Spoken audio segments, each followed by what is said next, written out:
મોરબીમાં ફાઇનાન્સ કંપનીમાં 7 લાખ રૂપિયાની ચોરીના કેસમાં પોલીસે ભેદ ઉકેલી કાઢ્યો છે. ચોરીમાં પેઢીના જ 2 કર્મચારીની સંડોવણી હોવાનો ઘટસ્ફોટ થયો. પોલીસે મયુર કોટવાલ, વરુણ ડોડિયા, જય ઉર્ફે સની સોલંકી અને અભિષેક દેવમુરારી નામના 4 આરોપીની ધરપકડ કરી છે.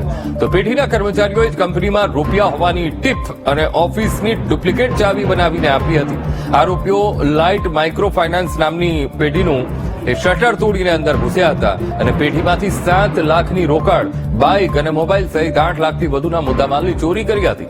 તો પોલીસે કંપનીમાં લાગેલા સીસીટીવી ફૂટેજના આધારે આ 4 ચોરને પકડી પાડ્યા છે.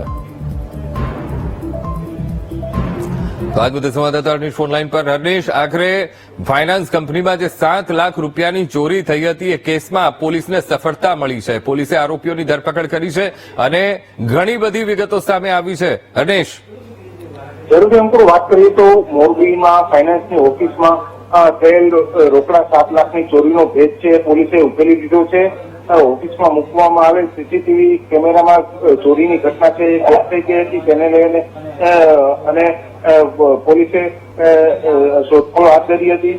જો વાત કરીએ તો મોરબીના સનાળા રોડ ઉપર સત્યમ પાનવાડી શેરીમાં લાઇટ માઇક્રો ફાઇનાન્સ નામની ઓફિસ આવેલ છે. તેના શટરના તાળા ખોલી અંદર ઓફિસની પ્રવેશ કરીને તિજોરીમાં રાખવામાં આવેલ 7,01,500ની ચોરી કરવામાં આવી હતી. જેથી મોરબી નાની વાવડી રોડ ઉપર રહેતા જીતેન્દ્રસિંહ જાડેજાએ અજાણ્યા શખ્સોની સામે મોરબી એડિશનલ પોલીસ મથક ખાતે ફરિયાદ નોંધવામાં આવી હતી. હાલ પોલીસે ફરિયાદના આધારે આ ચોરીના બનાવમાં મયુરભાઈ ઈશ્વરભાઈ કોટવાલ, વરુણભાઈ મનસુખભાઈ ડોડિયા તેમજ જય ઉર્ફે સની ગણભાઈ સોલંકી, અભિષેક કિશોરભાઈ દેવમુરારી સહિતના 4 શખ્સોની ધરપકડ કરી છે. અને જો વાત કરીએ તો આ ચોરીની ઘટનામાં જે ઓફિસના કર્મચારી હતા, એક રનિંગ કર્મચારી હતો અને એક પૂર્વ કર્મચારી હતો. આ બંનેની સંડોવણીમાં પોલીસે 4 લોકોની ધરપકડ કરી અને મુદ્દામાલ છે રિકવર કરવામાં આવ્યું છે.